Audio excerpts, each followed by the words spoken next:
Welcome students to the session of panoramic physics. Students, today our topic of discussion is principle of conservation of linear momentum. Students, ऐसा है अगर हम किसी system की बात करते हैं, एज अ सिस्टम अगर हम किसी चीज को स्टडी करते हैं तो system has certain particles. System is made up of many particles, many particles. अब होता क्या है, conservation of linear momentum says कि अगर आपका मोमेंटम विल रिमेन कंजर्व्ड. अब बात आ रही है, अगर मोमेंटम कंजर्व है तो क्या सिस्टम के पार्टिकल्स एक दूसरे पे फोर्स एक्सर्ट करते होंगे. अब फोर्स एक्सर्ट करते हैं तो obviously there is a change in momentum. तो फोर्स भी लगी, force is there, change in momentum is also there. तो फिर जो law of conservation of momentum seems that कि ये गलत ना हो, क्योंकि अगर फोर्स लग रही है तो momentum is change. You have studied in newton second law. अब बात करेंगे कि अगर फोर्स, अब ये कौन सी फोर्स है, ये फोर्स है सिस्टम में जो पार्टिकल एक दूसरे पे लगाएंगे वो सिस्टम का पार्ट है. This force is a part of, this force is a part of system. अब जो सिस्टम में लगने वाली फोर्स है वो किस नेचर की है, ऑब्वियसली मोमेंटम चेंज होगा but equal and opposite pairs में फोर्स लगेगी. कैसे, इक्वल एंड ऑपोजिट पेयर्स में. ये हमें थर्ड लॉ बताता है. अब इक्वल एंड ऑपोजिट पेयर्स में फोर्स एक्सर्ट होगी, force will B exerted equal and opposite pairs which cancel the effect, जो ओवरऑल इफेक्ट को कैंसिल कर देगी. अब हमें कौन सी फोर्स नहीं चाहिए, इंटरनल फोर्स तो होगी सिस्टम में. System has internal force, system has internal force. Obviously momentum है तो मास और वेलोसिटी आएगी, तो वेलोसिटी का कारण obviously force will be there. System has internal force. लेकिन conservation of linear momentum says कि बाहर से कोई फोर्स ना लगे. If external force is there obviously momentum is likely to be changed. So इसलिए जब भी हम principle of conservation of linear momentum के बारे में पढ़ेंगे या पढ़ते हैं, we always says isolated system. Isolated system का मतलब क्या है स्टूडेंट्स, कि no external force is applied on the system. So अब मोमेंटम के बारे में हमने जाना कि एक्सटर्नल फोर्स नहीं लगेगी उस पर, बट सिस्टम में जो पार्टिकल्स हैं वो तो एक दूसरे पे फोर्स एक्सर्ट करेंगे, एंड वो फोर्स कैसी होगी, इक्वल एंड ऑपोजिट नेचर की, therefore cancelling the effect of each other. तो we can write definition for conservation of linear momentum that for an isolated system, I hope isolated system clear है.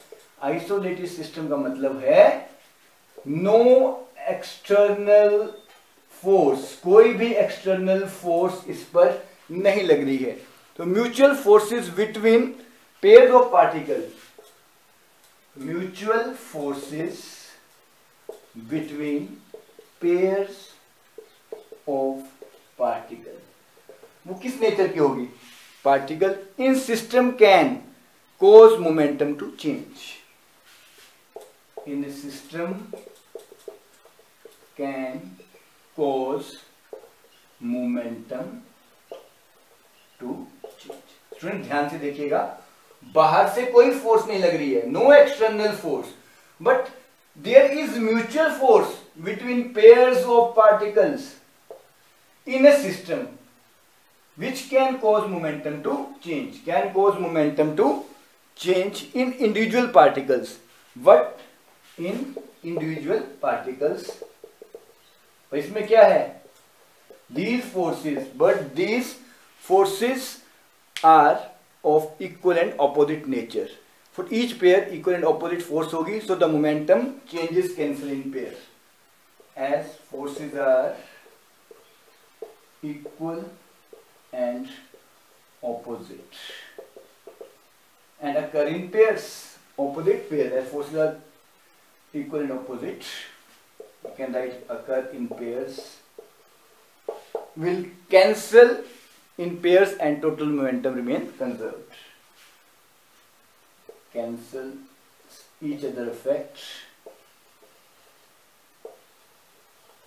and hence momentum is conserved. Momentum is conserved. तो momentum conserve रहेगा, forces तो होंगी, can cause momentum to change, momentum change हो रहा है पर internal forces से, in individual particle as forces are of equal and opposite nature occur in pairs cancel each other effect and hence momentum is conserved. This is your conservation of linear momentum. अब इसमें बहुत important बात जो आपको ध्यान रखनी है, change in momentum की जब भी बात करते हैं तो नाम आता है न्यूटन सेकंड लॉ का, और हम बात करते हैं क्या, फोर्स जो इंटरनल फोर्स है वो पेयर्स में कैंसिल करती है एक दूसरे को, पेयर्स में कैंसिल करती है एक दूसरे को, तब बात करेंगे हम न्यूटन थर्ड लॉ की। तो क्या हम कह सकते हैं कि principal of conservation of momentum is the consequence of, principal of conservation of linear momentum is the consequence of Newton second and third law. तो हम कह सकते हैं principle of conservation of linear momentum is the consequence of Newton's second as well as third law। क्योंकि जब change in momentum हो रहा था इंटरनल फोर्स से, तो ऑब्वियसली चेंज इन मोमेंटम हमने पढ़ा है वो फोर्स के बराबर होता है, और जब force equal and opposite nature की लगती है और पेयर्स में लगती है वो थर्ड लॉ हमें बताता है। And more important conclusion, linear momentum is constant and net linear momentum of system is zero. एक तो ये कंजर्व रहता है and let us say that net linear momentum of system is zero. These are also important consequences. Now we can understand it with the help of certain example. हम एक simple से example से इसे और समझेंगे। Let us consider a system. Let us consider isolated system comprising two particles. Two particles की बात कर लेते हैं। Two particle system की बात करते हैं। Let us consider two bodies A and B. ठीक है, एक आइसोलेटेड सिस्टम की बात करेंगे, इसमें दो बॉडीज हैं विद लीनियर मोमेंटम, उनका लीनियर मोमेंटम है, लीनियर मोमेंटम ऑफ ए, हम इसे बी ए रख लें, ठीक है, linear momentum as it is the momentum is the vector quantity, linear momentum of B, B का लीनियर मोमेंटम मान लेंगे हम पी बी। नो स्टूडेंट्स, हम जानते हैं लेट देम कोलाइड, हम ऐसे मानते हैं कि सिस्टम में आपस में पार्टिकल्स ने कोलाइड कर लिया, कोई ऐसा इवेंट हुआ, इवेंट में कोलिजन भी हो सकता है और they can be other things also, but basically generally there is a chance of collision, उनमें आपस में कोलिजन हो गया for short interval of time. Now what will happen, अब तो मोमेंटम में चेंजेस आएंगे उनके कोलिजन होने से, तो होगा क्या, इफ हम कंसीडर करते हैं, अब कोलिजन कैसे होगा, जब भी इनमें कोलिजन होगा, let them collide for a small interval of time। obviously collision में small interval of time होता है, ज्यादा फोर्स लगती है for a small interval of time, that is delta t। अब collision के कारण मोमेंटम में बदलाव आएगा, फोर्स के कारण मोमेंटम में बदलाव आएगा। let FAB, हमने एक फोर्स मान ली, ये फोर्स FAB का मतलब होता है फोर्स, ध्यान से सुनिएगा students, force on A due to B लिख लें by B, FBA force on B by A. अब ध्यान से, FAB means force on A by B, FBA means force on B by, this is the thing. Now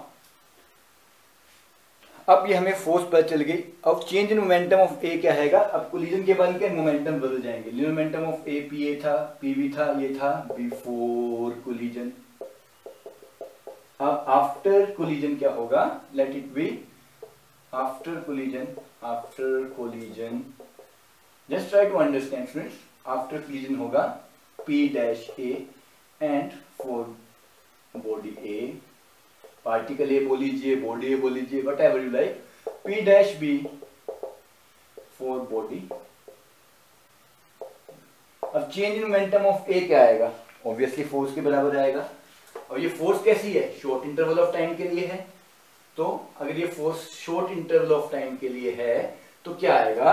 short interval of time के लिए अगर ये force है तो F A B into delta T is equal to P dash A minus P. एक तो equation ये आ गई, let it be equation first. Now F B A into delta T, इसके केस में आएगा P dash B minus P. अब Newton ने जो लॉ दिया था वो क्या दिया था? अकॉर्डिंग टू न्यूटन्स लॉ, अगर हम न्यूटन्स लॉ की बात करते थे तो न्यूटन ने हमें एक और लॉ दिया था, थर्ड लॉ। थर्ड लॉ में हमें क्या बताता था न्यूटन? कि F A B equal to minus F B A. Let this equation be second. No we know F B A B equal to minus F B A. अब क्या करेंगे? F A B में हम value put करेंगे, P dash A minus P A किसके बराबर होगा? Minus that is your p dash v minus p. Now you can see easily. अब हम क्या करेंगे? p dash a, now according to conservation of linear momentum, p dash a plus p dash v, p dash a plus p dash v whole system के लिए is equal to p a plus p v. तो हमने देखा before and after momentum equal हो गया, hence momentum is conserved. Hence momentum is conserved. एक बार फिर से आप इसे देख सकते हैं, minus P B plus P B हो जाएगा, सिंपल मैथमेटिक्स है। And P dash A plus P dash B and is equal to P A plus P B, hence the momentum is conserved. So application of conservation of momentum में अब हम जानेंगे कि example से। One very famous example is recoiling of a gun. Gun and bullet system is a single system. Recoiling of a gun involves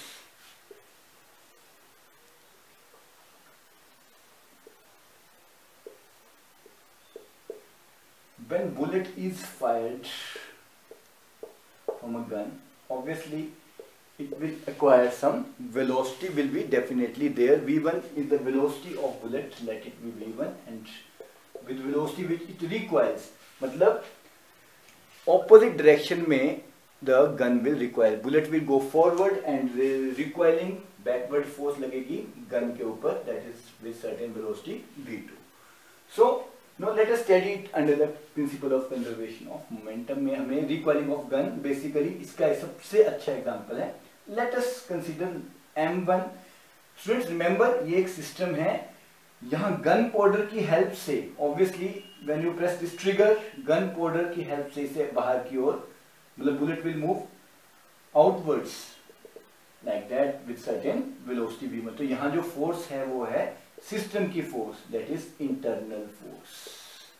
क्योंकि हमने कहा था कि एज ए सिस्टम में पार्टिकल्स एक्सर्ट कर सकते हैं फोर्स, लेकिन एक्सटर्नल फोर्स नहीं, यहां बात है इंटरनल फोर्स की। It is this whole thing is a one system. Now let m1 be the mass, let m1 be the mass of bullet, m2 be mass of gun, v1 is velocity of bullet and v2 velocity of gun. Now before firing total momentum is zero as both gun and bullet as a system is at rest, वो rest पे हैं। Total linear momentum before firing total linear momentum zero माना जाएगा, linear momentum is zero. After firing या on firing कह सकते हो, या on firing what will happen, now it is m1 v1 plus m2 v2। इसका वेक्टर सम क्या हो जाएगा m1v1 प्लस m2v2। लेकिन law of conservation of linear momentum बोलता है कि total momentum for net isolated system will be zero, that is m1v1 m2v2 is 0. So it comes out to be m2v2 is equal to minus m1v1. From here v2 is minus m1v1 upon m2. So students, you can easily see here, let me rub this portion. Now हमारे पास यहाँ पे आ गया v2 is proportional to 1 upon m2. What is v2? v2 is your velocity of gun and m2 is your, here v2 is your, v1 is the velocity of your bullet and here v2 is your velocity of gun. Now they are proportional to each other, means अगर heavier gun होगी तो obviously इसमें जो velocity v2 होगी that will be less. For heavier gun, velocity of recoil will be less. So students, this is an example of conservation of linear momentum. So there are many such examples. Stay tuned with them and revise them thoroughly.